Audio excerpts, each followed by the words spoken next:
ETV YouTube ఛానల్స్లో మీ వ్యాపార ప్రకటనల కోసం ఈ నంబర్కి కాల్ చేయండి.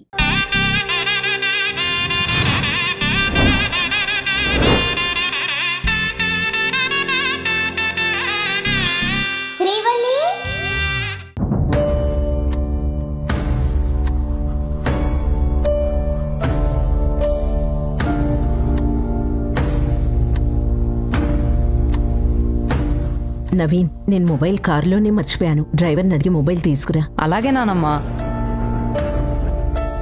ఎక్కడికెళ్ళావు? శ్రీవల్లి దినేష్ వాళ్ళ ఇంట్లో ఉంటుంది కదండి, తనని కలిసి ఒకసారి మాట్లాడి వద్దామని వెళ్ళాను. కట్టుకున్న భర్తని కన్న తల్లిదండ్రుల్ని కాదనుకుని వెళ్ళిపోయిన మనిషితో మాట్లాడడానికి ఎందుకు వెళ్ళావు? తను మన కూతురు కాబట్టి వెళ్ళాను. ఆ విషయం ఆవిడికి గుర్తుండాలిగా, ఉంటే ఇలా చేస్తుందా? మన గౌరవ మర్యాదల గురించి ఆలోచించని వాళ్ల కోసం నువ్వెందుకు ఆలోచిస్తున్నావు? నానమ్మ, ఫోన్ తీసుకొచ్చాను. సరే, ఇందాక నీకు దాహంగా ఉందన్నావుగా, వెళ్ళి ఫ్రిడ్జ్లోంచి వాటర్ తీసుకుని తాగు. నేను తాతయ్యతో మాట్లాడొస్తాను. సరే నానమ్మా. ఏమండి, పిల్లలు తప్పు చేయడం సహజం, పెద్దవాళ్ళు క్షమించడం ధర్మం. ఎంతైనా శ్రీవల్లికి మనం జన్మనిచ్చిన తల్లిదండ్రులమండి.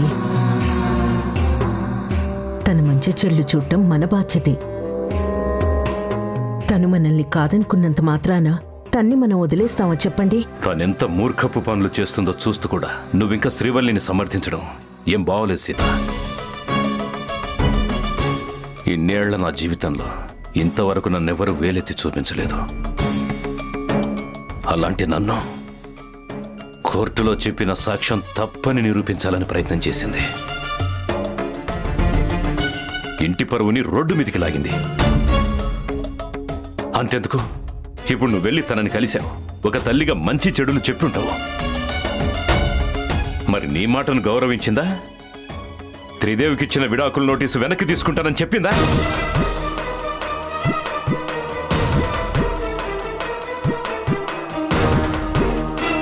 తను నీ మాట కూడా లెక్క చేయలేదని నీ మౌనమే సమాధానం చెబుతోంది. అలాంటి అహంకారి జీవితాన్ని సరిదిద్దాలనుకోవడం నీ అమాయకత్వం. మనం ఏమన్నా తనని ఇంట్లోంచి వెళ్ళిపోమని చెప్పామా? తనకి తానే ఒక్క మాటైనా చెప్పకుండా ఇంట్లోంచి బయటికి వెళ్ళిపోయింది. అంటే మనల్ని బెదిరిస్తుందా? లేక మనం వెళ్ళి బతిమిలాడి ఇంటికి తీసుకొస్తామనుకుందా? అది ఎప్పటికీ జరగదు. ఇక తన బతుకుతాన్ని బతకనివ్వు. ఎలా బతుకుతుందో తనిష్టం. ఈ ఇంట్లో మాత్రం తనకి స్థానం లేదు. నీ కూడా చివరిసారిగా చెబుతున్నాను, ఇక మీదట నువ్వు శ్రీవల్లిని కలవకూడదు. నా మాట కాదని తనని కలిస్తే మనిద్దరం విడిపోవాల్సిన పరిస్థితి వస్తుంది. జాగ్రత్త.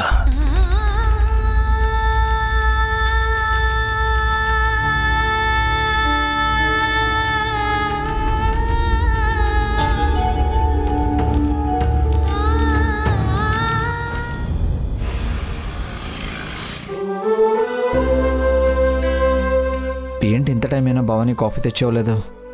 భవానీ,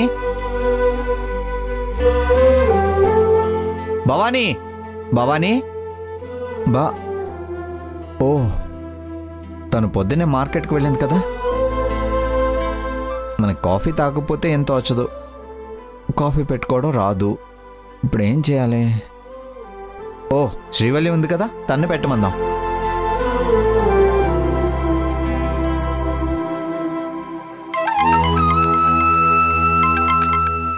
హలో, బయలుదేరుతున్నాను సార్. 1 అవర్లో వచ్చేస్తాను. యా, ఓకే సార్, ఉంటాను. ఎవరమ్మా ఫోను? 1 అవర్లో వస్తానని చెప్తున్నావు. ఎక్కడికి వెళ్తున్నావు? జాబ్ చేయడానికి వెళ్తున్నానన్నయ్య.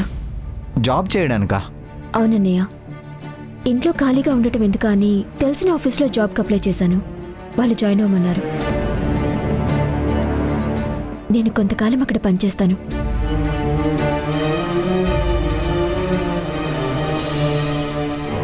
ఏంటన్నయ్య, ఏం మాట్లాడకుండా సైలెంట్గా ఉన్నావు? ఏం లేదులేమ్మా. నేను జాబ్ చేయటం నీకు ఇష్టం లేదా? అలాంటిదేం లేదు.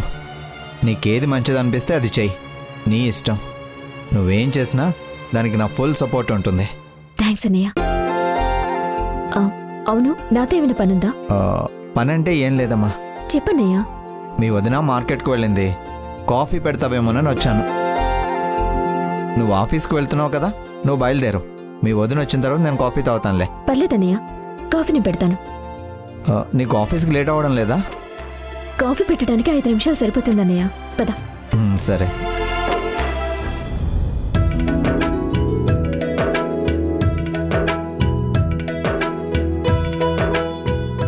నవీన్ గాడు లేకపోతే ఇల్లంతా బోసిపోయినట్టుగా అనిపిస్తుందన్నయ్య.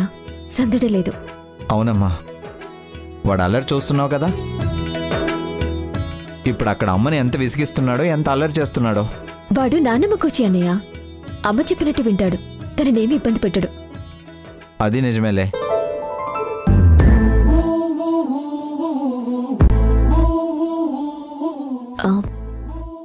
అన్నయ్య, నేను ఇంకా బయలుదేరుతాను. సరే అమ్మా.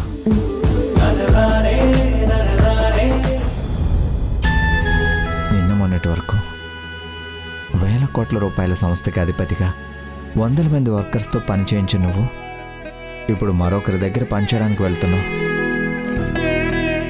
అందుకు ఒక అన్నయ్యగా నేను చాలా ఫీల్ అవుతున్నాను. కానీ ఆ మాట నీకు చెప్పి నిన్ను బాధ పెట్టడం నాకు ఇష్టం లేదు శ్రీవల్లి.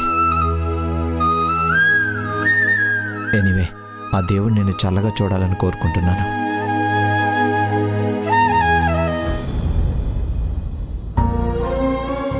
డివోర్స్ విషయంలో నేను ఆల్రెడీ ఒక నిర్ణయం తీసుకున్నాను.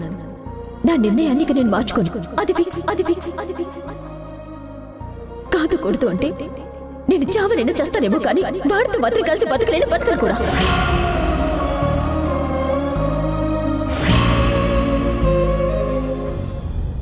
అల్లుడు గారు,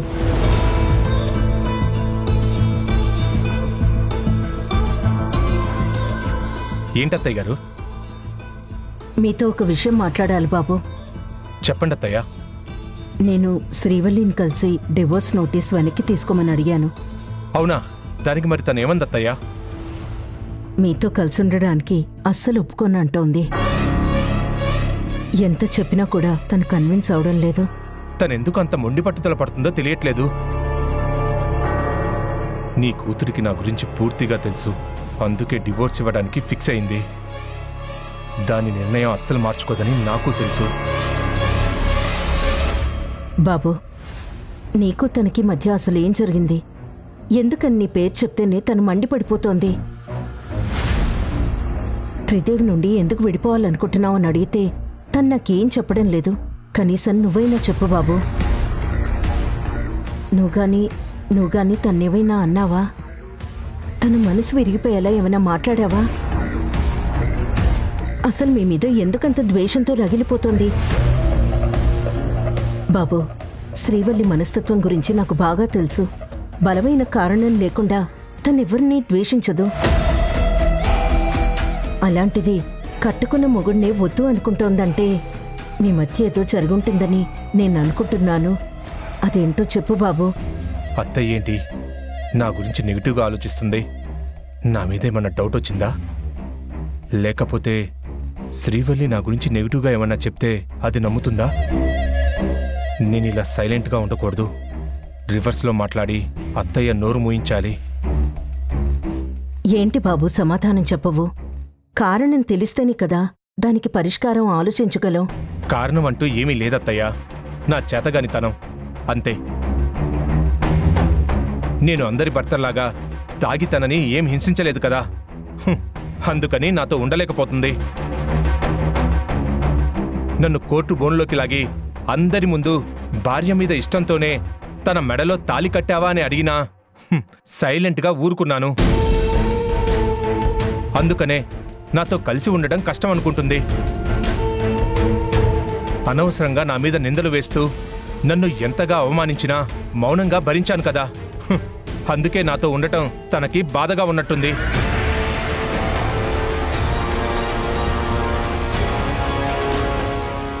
నా మీద అసూయతో నన్ను ఎన్ని మాటలన్నా, ఆవేశంతో ఎంత నోరు జారినా అన్నీ పడ్డాను, కానీ ఒక్క మాట కూడా అనలేదు.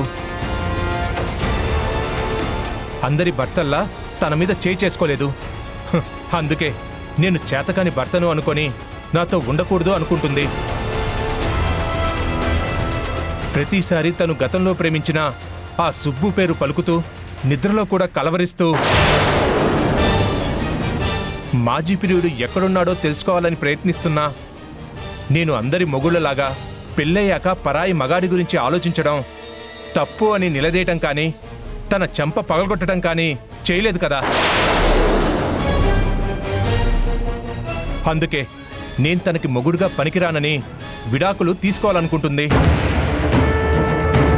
నేను ఇల్లరికం వచ్చాను కదా అని తను నన్ను తక్కువ చేసి మాట్లాడినా నేను తనకి ఎదురు సమాధానం చెప్పి తన పొగరు దించలేదు కదా. అందుకే తను అలా చేస్తుంది. ఇంకా నన్ను ఇలాంటివి ఎన్ని చెప్పమంటారత్తయ్యా? తన కోసం నా జాబ్ని, నా గౌరవాన్ని, నా ప్యాషన్ని అన్నీ వదిలేసుకొని ఇక్కడున్నాను. ఇంతకంటే కారణాలు ఇంకా ఏం చెప్పమంటారత్తయ్యా? ఏ ఆడదానికైనా మొదటిసారి తను మనసిచ్చిన మగాడిని మర్చిపోవడం కష్టం. అందుకే తాళి అనే బంధంతో ఒక్కటైన మొగుడి కంటే ప్రేమ బంధంతో దగ్గరైన ప్రియుడి కోసం డివోర్స్ ఇస్తోంది. ఇంతకంటే బలమైన కారణం ఇంకేముంటుంది అత్తయ్య గారు? అంతా అర్థమైంది బాబు. ఇక నువ్వేం చెప్పక్కర్లేదు. ఇందులో నీ తప్పేమీ లేదు. అంతా దాని కర్మ. వదిలే. నిన్ను కాదనుకొని వెళ్ళిపోయిన దాని గురించి ఆలోచించి నువ్వేం బాధపడుకో. భోంచెద్దు గాని రా బాబు. నాకు ఆకలి చచ్చిపోయింది అత్తయ్య.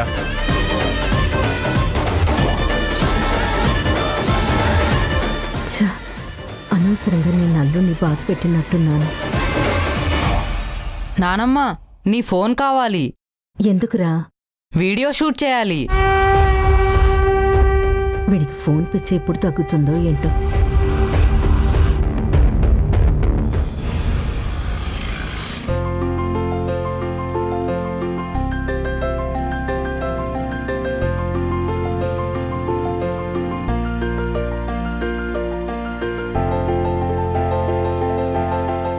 శ్రీవల్లి, టీ తీసుకో.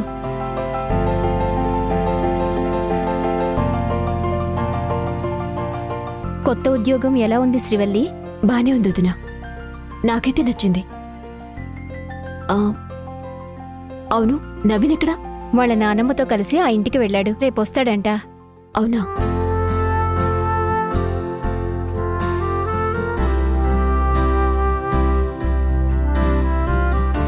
శ్రీవల్లి, నువ్వు ఈ మధ్య చాలా డల్గా ఉంటున్నావు. విషయం ఏంటి? నీ మనసులో ఏదన్నా బాధుంటే నాతో చెప్పు. డల్గానా? అలాంటిదేం లేదు వదినా. నేను బానే ఉన్నాను. అత్తయ్య గారు జరిగిన విషయాలన్నీ నాతో చెప్పారు. త్రిదేవ్తో కలిసి ఉండనని నువ్వే డిసైడ్ అయ్యావంట కదా. డివోర్స్ నోటీస్ కూడా పంపించావంట. ఇప్పుడు నువ్వు కూడా నా మనసు మార్చుకోమని చెప్తావు వదినా? లేదు, కానీ మ్యారేజ్ లైఫ్కి సంబంధించిన నిర్ణయం తీసుకునే ముందు 1కి 10 సార్లు ఆలోచించమని చెప్తాను. జీవితం చాలా విలువైనది శ్రీవల్లి.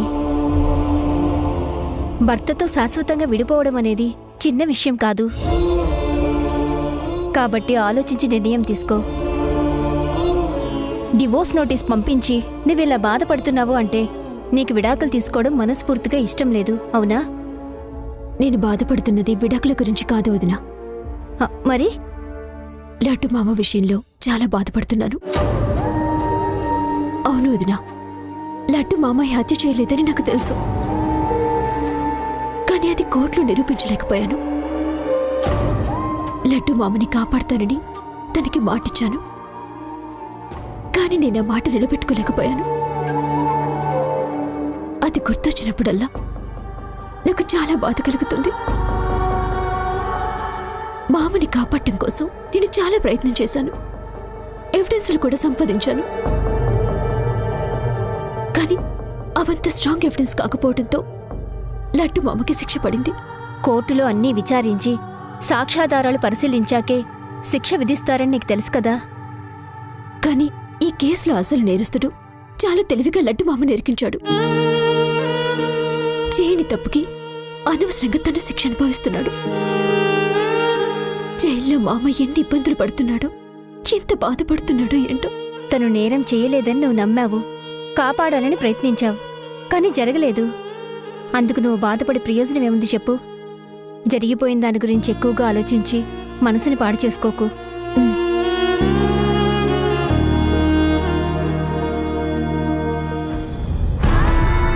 బాధపడకుండా ఎలా ఉండగలవు వదినా? అసలు నేరస్తుడు ఎవరో తెలిసినా వాడికి శిక్ష పడేలా చేయలేకపోయాను. కోర్టుకి కావాల్సింది సాక్ష్యం కదా, అది లేకుండా ఏం మాట్లాడినా చెల్లదు. భగవంతుడా, తప్పు చేసిన త్రిదేవి ఎలాగైనా దొరికిపోయేలా చెయ్యి. లడ్డు మామ నిర్దోషిగా విడుదలయ్యేలా చూడు స్వామి.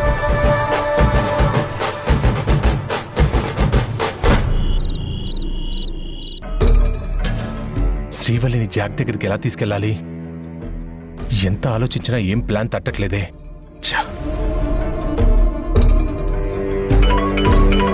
అక్క ఫోన్ చేస్తుందేంటి?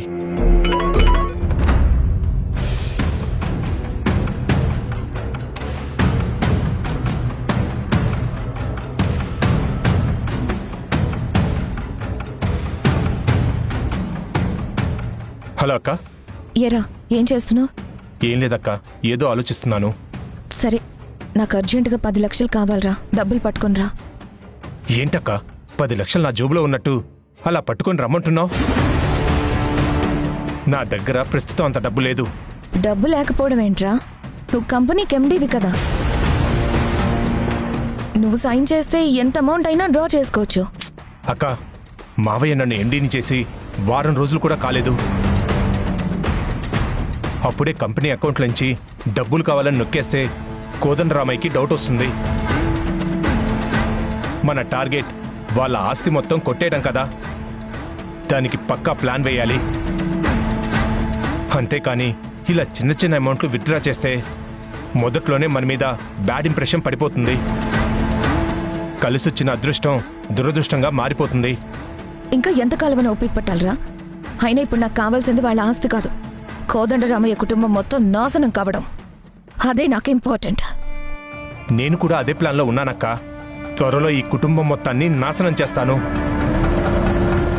బావకి జరిగిన అన్యాయానికి ప్రతీకారం తీర్చుకుంటాను. కానీ కొన్ని రోజులు వెయిట్ చేయి. ఇప్పుడు నేను చాలా టెన్షన్లో ఉన్నాను. ఏమైందిరా? ఎందుకు టెన్షన్? నేను అమెరికాలో డాక్టర్గా చేసినప్పుడు నా వల్ల చిన్న పాప చనిపోయింది కదా. ఆ కేసు మళ్ళీ రీఓపెన్ చేశారు. ఏంట్రా నువ్వనేది? అవునక్క, నేను డ్రింక్ చేసి ఆపరేషన్ చేయడం వల్లే ఆ పాప చనిపోయిందని తగిన ఆధారాలు సేకరించి జాక్ అనే పోలీస్ ఆఫీసర్ ఇంటర్పోల్ సాయంతో నన్ను అరెస్ట్ చేయడానికి ఇక్కడికొచ్చాడు. నిజమా? అవునక్క, ఆ పోలీస్ ఆఫీసర్ కాళ్ళా వేళ్ళా పడి ప్రతిమలాడాను. వాడు చివరికి ఒక కండిషన్ మీద కేసు లేకుండా చేస్తా అన్నాడు. ఏంటా కండిషన్? వాడు శ్రీవల్లిని చూడగానే దాని మీద మనసు పడ్డాడు. దాన్ని వాడికి అప్పగిస్తే నా కేసు కొట్టేస్తా అన్నాడు. అదెలాగో నీకు ఉపయోగపడడం లేదు కదా, దాన్ని వాడికి అప్పచెప్పి కేసు నుండి తప్పించుకో. నేను కూడా అదే ఆలోచించానక్క. వాడి దగ్గరికి శ్రీవల్లిని తీసుకొస్తానని తనకి మాటిచ్చాను. త్వరలో శ్రీవల్లిని తీసుకెళ్లి వాడి దగ్గరికి చేర్చి నా మీద కేసు లేకుండా చేసుకుంటాను. త్వరలో ఏంటి? వెంటనే ఆ పని చేయలేవా? అది అంత ఈజీ ఏం కాదక్క. శ్రీవల్లి ఎలాంటిదో నీకు తెలుసు కదా. అదేం పెద్ద కష్టం కాదురా. దానికి మత్తు టాబ్లెట్స్ ఇచ్చి సైలెంట్గా ఎత్తుకెళ్ళి అతనికి అప్పచెప్పే. నేనేమిచ్చినా అది తినదు, తాగదు. నా గురించి తనకి అంతా తెలుసక్క. నేను ఇదివరకు పాలలో మత్తు కలిపిన విషయం కూడా తనకి తెలుసు. అది చాలా కేర్ఫుల్గా ఉంటుంది. దాన్ని ఎలా నమ్మించి జాక్ దగ్గరికి తీసుకెళ్లాలా అని ఆలోచిస్తున్నాను. ఏదో విధంగా ఖచ్చితంగా తీసుకెళ్తానక్క. జాక్ గాడు దాన్ని అనుభవిస్తే శ్రీవల్లి పొగరు కూడా అణుగుతుంది. జరిగిన అత్యాచారం గురించి ఎవ్వరికీ చెప్పుకోలేక మనసులోనే కుల్లి కుల్లి చస్తుంది. దాన్ని అలాగే చేయాలరా. అలాగే వాళ్ళందరినీ రోడ్డు మీదకు లాగాలి. వాళ్ళని కష్టాలు అనుభవించేలా చేయాలి. కొంచెం కూడా వాళ్ళ మీద కనికరం చూపించకూడదు. అప్పుడే మీ బావ ఆత్మకు శాంతి కలుగుతుంది. అలాగే అక్క, నువ్వు చెప్పినట్టుగానే చేద్దాం. ఆ తర్వాత ఆస్తి మొత్తాన్ని అమ్ముకొని మనం అమెరికాకి వెళ్ళిపోవచ్చు. ముందు ఆ శ్రీవల్లి పని చూడు. All the best. అక్క, నీకు ఆవేశం తప్ప ఆలోచన ఎంత మాత్రమూ లేదు. అదే నాకు ప్లస్ అయింది. బావని ఆ లడ్డూగాడు కోదండరామయ్య కలిసి చంపారనగానే నువ్వు గుడ్డిగా నమ్మేశావు. నీ మొగుణ్ణి నేనే చంపానని తెలిస్తే ఎలా తట్టుకుంటావో, అసలు ఏమైపోతావో. నీకెప్పటికీ ఆ నిజం తెలియనివ్వను. ఆ లడ్డూగాడు నేను పొడిచిన కత్తిని కేశవ కడుపులోంచి తీసేటప్పటికీ కరెక్ట్గా అదే టైంలో కోదండరామయ్య చూడటం వల్ల నాకు అదృష్టం కలిసొచ్చింది. నేను ఎక్కువ కష్టపడకుండానే కోదండరామయ్య ఆ లడ్డూని జైలుకు పంపించాడు. దానివల్ల శ్రీవల్లికి కోదండరామయ్యకి మధ్య విభేదాలు సృష్టించాను. ఒకదాని తర్వాత ఒకటి అన్నీ కలిసొచ్చాయి. ఇక శ్రీవల్లిని కూడా జాక్ అప్పగిస్తే అన్ని ప్రాబ్లమ్స్ ఒకేసారి తీరిపోతాయి.